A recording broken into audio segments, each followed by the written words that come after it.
안녕하세요. 승리하는 삶입니다. 자, 오늘은 2015년 1월 6일. 자, 또 일주일이 시작돼서 벌써 화요일이 됐습니다. 어제 태초에 하나님이 천지를 창조하셨느니라, 이 말씀에 대한 의미를 잘 묵상하셨는지요? 이 태초의 의미, 역사의 시작 이전. 태초를 의미하는 것이 시간이 어떤 순간부터 시작되는, 하나님이 일을 시작하는 그 시간을, 시작점을 얘기하는 것이 아니라 이 타임이라는 개념의 역사, 그 시간의 흐름 자체가 시작된 그 첫 번째 그 의미라는 거. 그래서 이 우리가 시간의 개념 안에서 살고 있는 것 자체가 하나님이 천지를 창조하신 그 목적 안에 있다는 것. 그리고 이것은 하나님만이 하실 수 있다는 것. 그리고 이 하나님은 삼위일체 하나님이라는 거. 하나님이 복수로 쓰였고, 천지의 의미에서는 이것이 지구 중심으로, 하나님이 우리 인간을 중심으로, 지구의 역사를 중심으로 이 말씀을 기록하시고 계신다는 것. 그만큼 우리가 역사의 중심이라는 뜻이죠. 그리고 이것은 창조라는 것은 하나님 고유의 능력이라는 것을 우리가 말씀을 통해서 살펴보았습니다. 이 태초에 하나님이 천지를 창조하시니라는, 우리가 항상 매일 반복해서 한번 묵상함으로써 이 내용을 잘 이해하고, 또 누구에게나, 아이들이나 어르신들에게도 쉽게 설명할 수 있도록 우리가 좀 연습하는 게 필요할 것 같아요. 자, 언제나 말씀드렸다시피 이 책은 우리 발행인이신 박유일 목사님의 구속사로 조망한 창세기 강해를 중심으로 구성이 되어 있습니다. 이 말씀을 참조를 해주시고요. 깊이 있게 묵상하실 분들 이 말씀을 참조하시고, 다른 부분의 말씀에 관심이 있는 분들도 그 승리하는 삶 뒷면에 책 내용이 있으니까 전화나 또 카페에다가 Q&A 게시판에다가 문의를 해주시면 저희들이 책 구매에 대한 안내는 해드리도록 하겠습니다. 자, 그럼 본격적으로 오늘 말씀을 들어가도록 하겠습니다.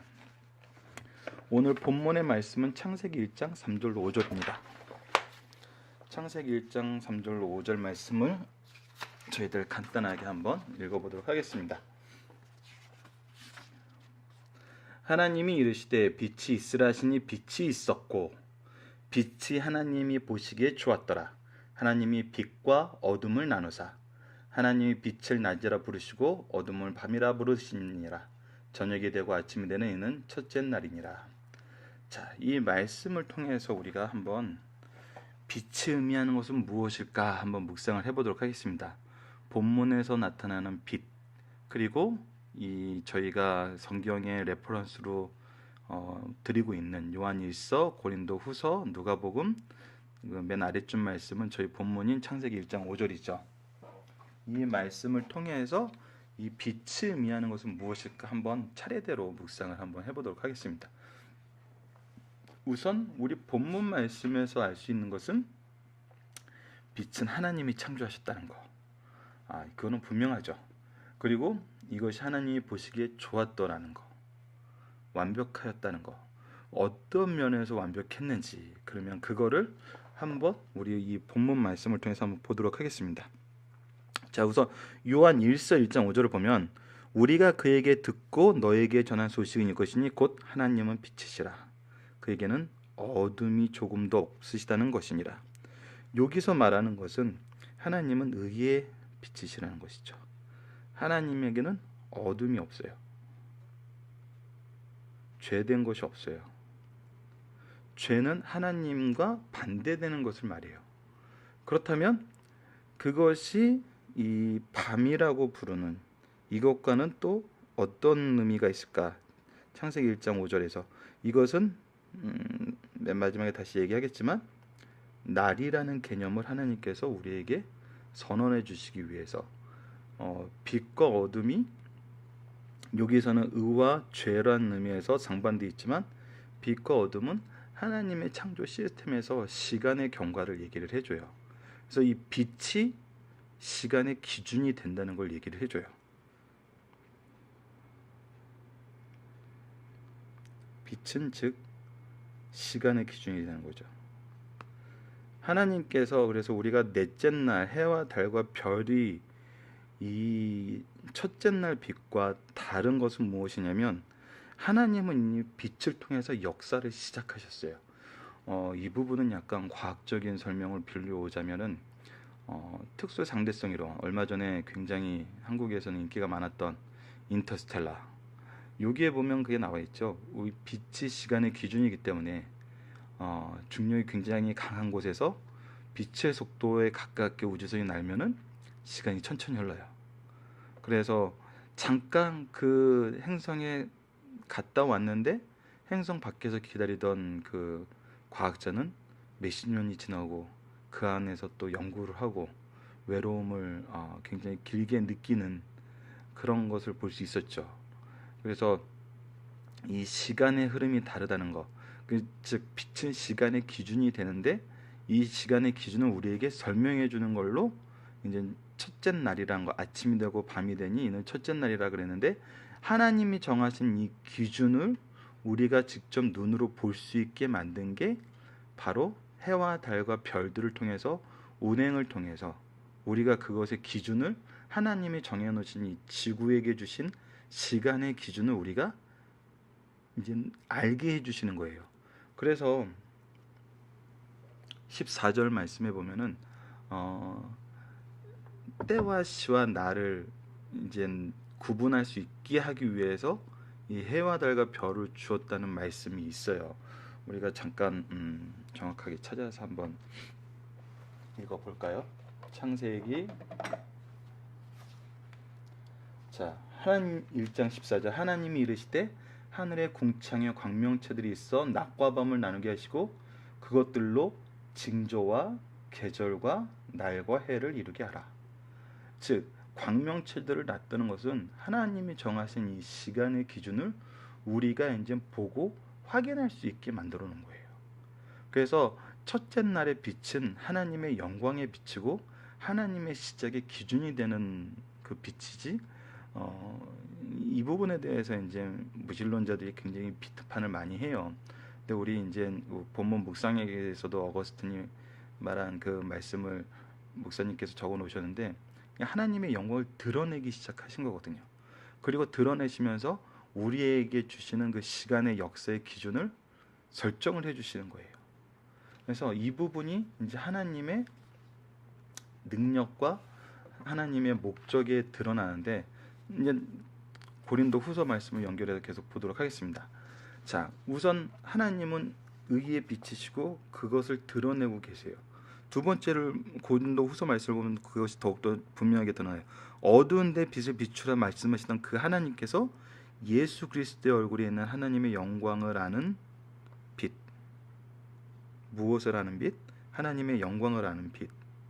죄송합니다. 미스터치가 생겼네요. 하나님의 영광을 아는 빛을 우리에게 비치셨어요. 계속 미스터치가 나고 있습니다. 죄송합니다.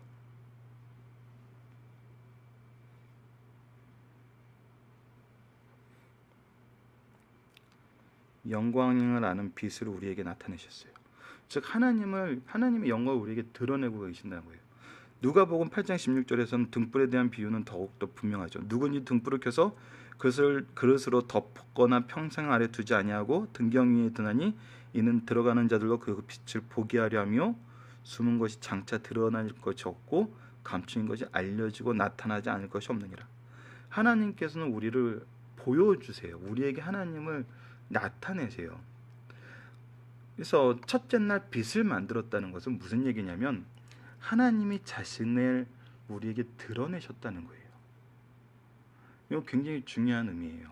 하나님은 우리에게 필요한 모든 것을 만드시기 전에 먼저 자신을 드러내세요. 하나님을 발견하게 하세요. 그래서 빛을 통해서 하나님이 만드신 모든 것을 보게 하고 우리는 빛의 과학에 대해서 배워서 알고 있지만 우리가 색깔을 인식하는 것은 빛이 들어가서 그 흡수되지 않고 반사되는 것만 우리가 그거의 색깔로 인식하는 거잖아요. 그래서 빛이 없으면 색깔이 있을 수가 없어요. 드러남이 있을 수가 없어요. 그래서 우리 또 말씀을 한 줄 더 보면 예레미야 23장 24절에는 이런 말씀이 있어요.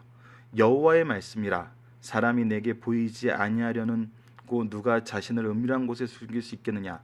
여호와가 만노라 나는 천지에 충만하지 아니하냐. 천지에 하나님은 충만하세요.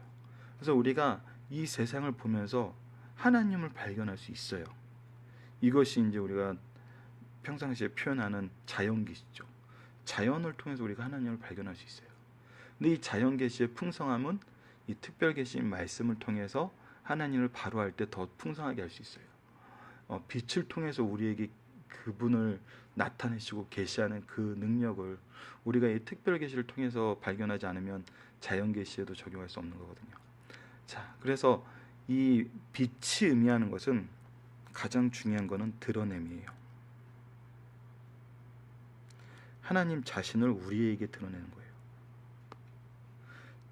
우리 어제 태초의 의미도 역사의 시작이라 그랬어요.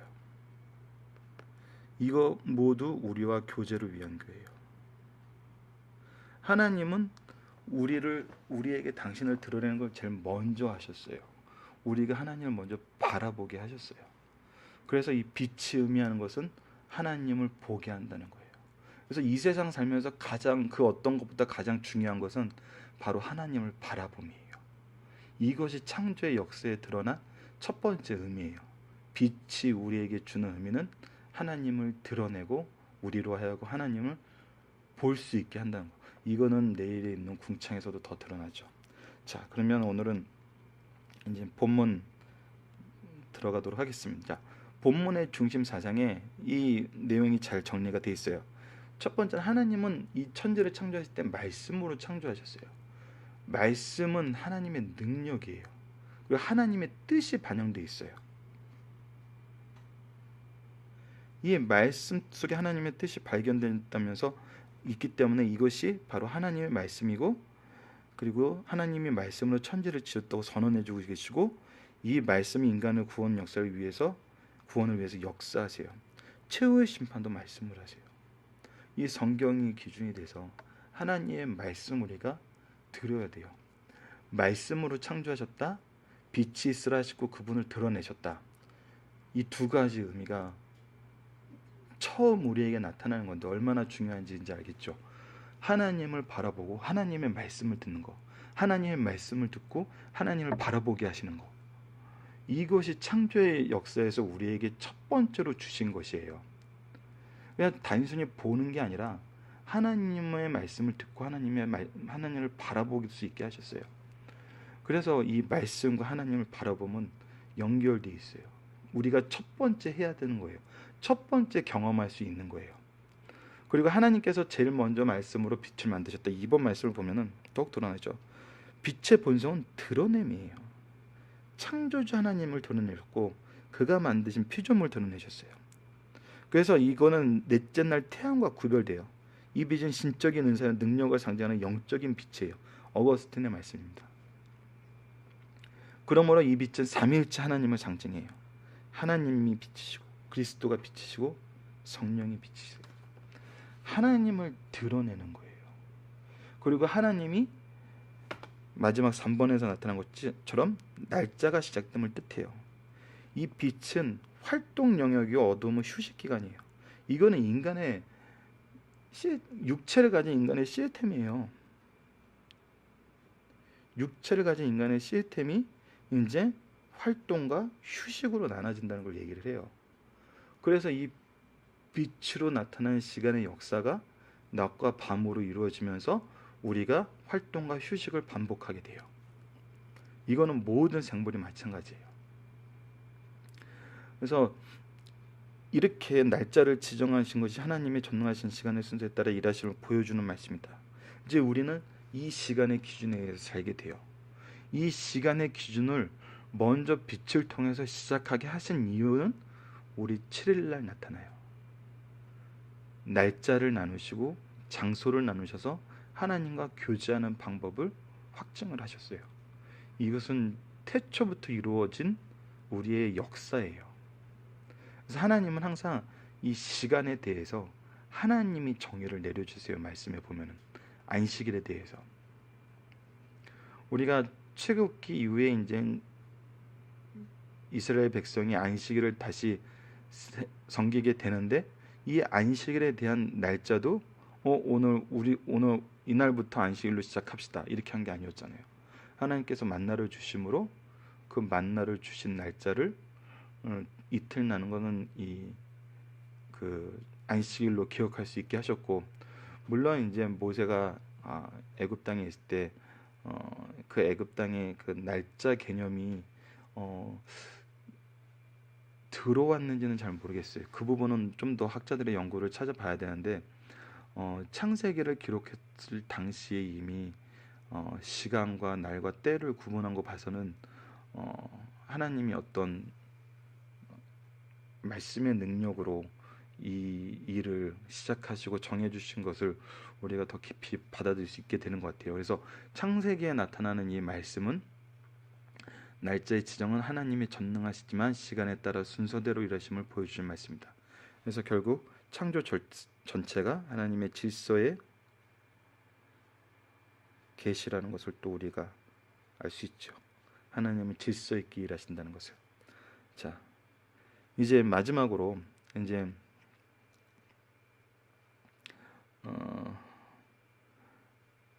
지난 시간에 말씀드렸던 그것을 한번 정리해 보도록 할게요.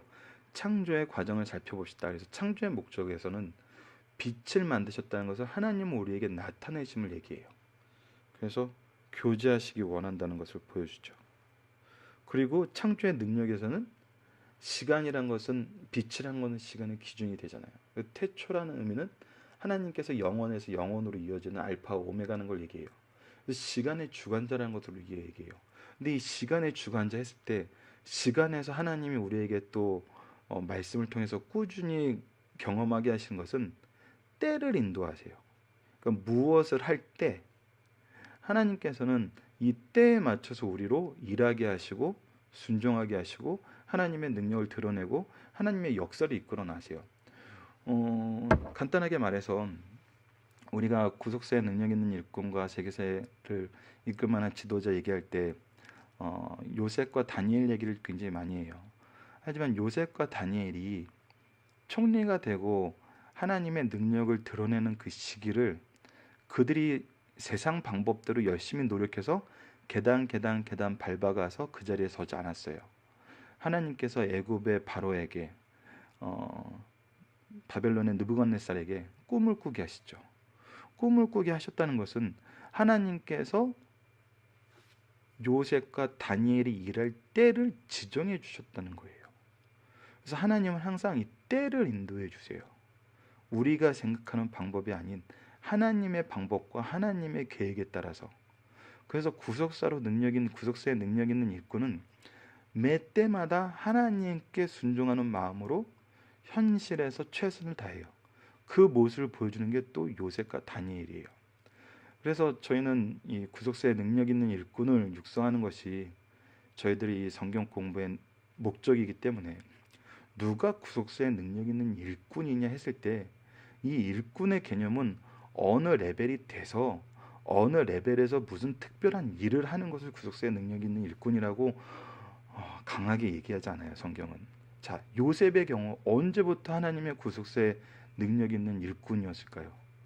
그가 하나님으로부터 꿈을 받을 정도로 하나님 앞에서 하나님 경외하는 마음이 있을 때서부터죠.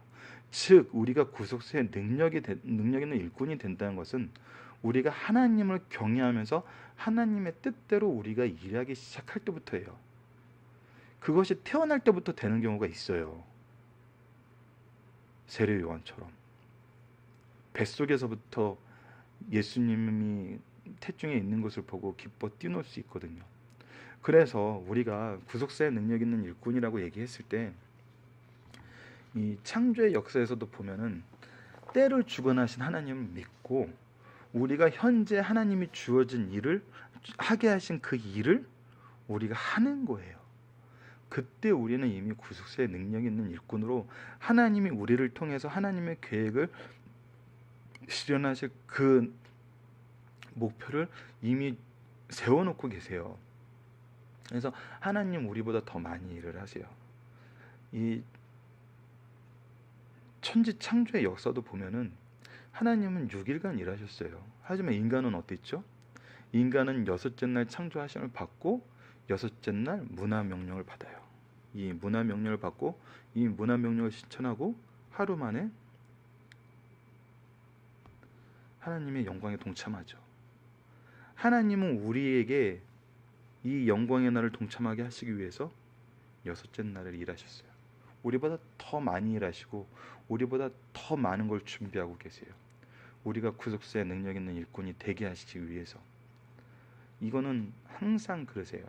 그렇기 때문에 우리가 구속사의 능력 있는 일꾼이 된다는 것은 이 창조의 능력을 통해서 하나님이 어떻게 일하시는지를 우리가 먼저 배워야 될 필요가 있어요. 그래서 이 정말 하나님이 천지를 창조하신 것이 진실하신지, 이것이 옳은지는 이 창조의 목적과 창조의 능력이 현재 우리 삶에도 여전히 드러나고 있는가를 확인하면 돼요. 이것이 진화론을 주장하는 진화론자들하고 창조가 진리라고 얘기하는 우리하고 방식의 차이예요. 우리는 하나님의 방식대로, 하나님이 주신 말씀대로 이 말씀을 우리 삶에서 검증해 나가요. 이런 것은 이제 우리가 소위 변증법적 사고라 그러는데, 이 말이 참인지 아닌지는 이 말이 우리가 지금 현재 현장에서 일어나고 있는지를 확인하면 되거든요. 이 창조의 목적과 창조의 능력이 우리의 삶 속에 아직도 일어나고 있느냐. 근데 진화론자들은 뭐를 얘기해요? 빛을 만든 걸 다시 보여달라 그러고, 풀과 채소가 그렇게 시작됐다는 걸 얘기해달라 그런 거거든요. 근데 이 사람들 입장에서는 그게 아니란 거예요. 진화했다는 거예요, 모든 것이. 근데 이 진화로 설명이 안 되는 거는 우리 삶 속에 있는 이 창조의 목적, 하나님의 사랑하심, 창조의 능력, 하나님의 주관하심, 이것이 증명이 안 돼요. 근데 우리 삶 속에 나타나는 하나님의 사랑과 하나님의 주권은 분명하게 드러나거든요. 그래서 우리가 이 창조의 과정을 통해서 이것을 더 깊이 묵상하고 확실하게 알아서 우리가 언제 어느 때나 하나님의 말씀으로 이 창조를 설명할 수 있을 때, 우리가 이것을 진화론자들의 패러다임에서 그들이 설명하는 방식으로 이해시키려고 하면 이해가 안 돼요. 그거는 우선 하나님을 부인하고 시작하는 건데, 얘기했잖아요. 우리 아버지는 못 오게 하고 아버지에 대해서 설명해봐. 그런 거는 너무 웃긴 거거든요. 그래서 이 부분을 우리 매일매일 조금씩 한번 정리해 보도록 하겠습니다. 자, 그리고 저희들이 평상시에 안 했던 건데 했으면 좋겠다고 느껴지는 부분이 이 기도 부분이에요. 저희들 승리하면서 항상 마지막을 보면은 말씀을 기초로 기도하기 부분이 있습니다. 이 부분을 제가 기도하면서 저희들 항상 이 강좌를 마치도록 하겠습니다. 기도하겠습니다. 하나님, 첫째 날 빛을 만드셔서 우리에게 나타나 주시고 우리를 위한 역사를 시작해 주셔서 감사합니다. 말씀을 통해서 밝히 보여주시는 하나님을 우리가 마음을 열고 바라보게 하여 주시고 죄의 장막을 거두어 주의 온전한 빛을 받게 하여 주소서. 예수님 이름으로 기도드립니다. 아멘.